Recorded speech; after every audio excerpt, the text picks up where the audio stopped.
Hello, welcome. Let's look at this example. Example 1.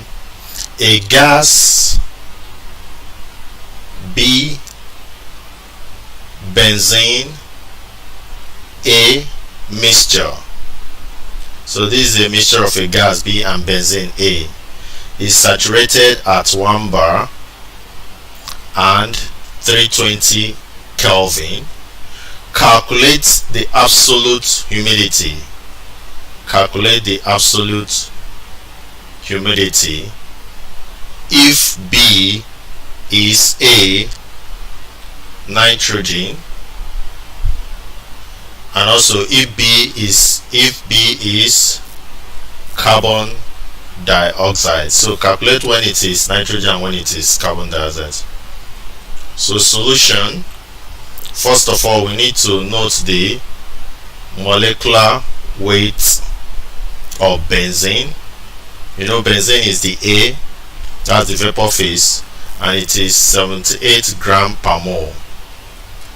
Now at 320 Kelvin, the saturated equilibrium vapor pressure of benzene is 0.32 bar. So you remember we said 1 bar here, that's why this has to be in bar. So taking the first instance where if gas B is nitrogen, we know that the molecular mass of nitrogen is 28 gram per mole. So Y relative the absolute humidity is now equal to PA all over P minus PA, which is 0.32 all over 1 bar minus 0.32, which will give us 0.471 mole of benzene per mole of N2. So that's what we have. So that the Y prime, which is for the absolute humidity, this one is molar absolute humidity, but the real absolute humidity will be Yx MA all over MB, and we already know Ys to be 0.471, then MA is 78, MB is 28. So this will give us 1.311 gram C6H6, which is benzene, per gram N2. So that is the answer to that problem.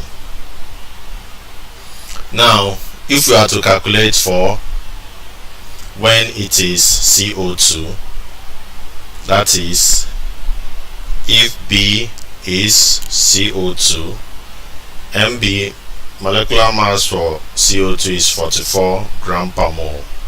So we're gonna have Yx to be equal to P over PA over P minus PA, which is equal to 0.32 all over 1 minus 0.32, which is equal to 0.471 mole of benzene per mole of CO2. Now getting the real absolute humidity is going to be Ys MA all over MB, which is 0.471, which we already found, times 78 all over 44, which will give us 0.835 gram C6H6 all over gram CO2. Notice that this one is in mole, whereas this one is in gram, because it is the absolute humidity. So from this we can note that absolute molar humidity, this is absolute molar humidity, the one that doesn't have prime. The one with prime is known as absolute humidity, but absolute molar humidity is independent of the number of molecules, or the identity is independent of the identity of the gas, while absolute humidity is dependent. Absolute is dependent on the identity of the gas, because you have to take note of the relative molecular masses. So that is it. Please, if you like this, hit the subscribe button. Thank you. God bless you.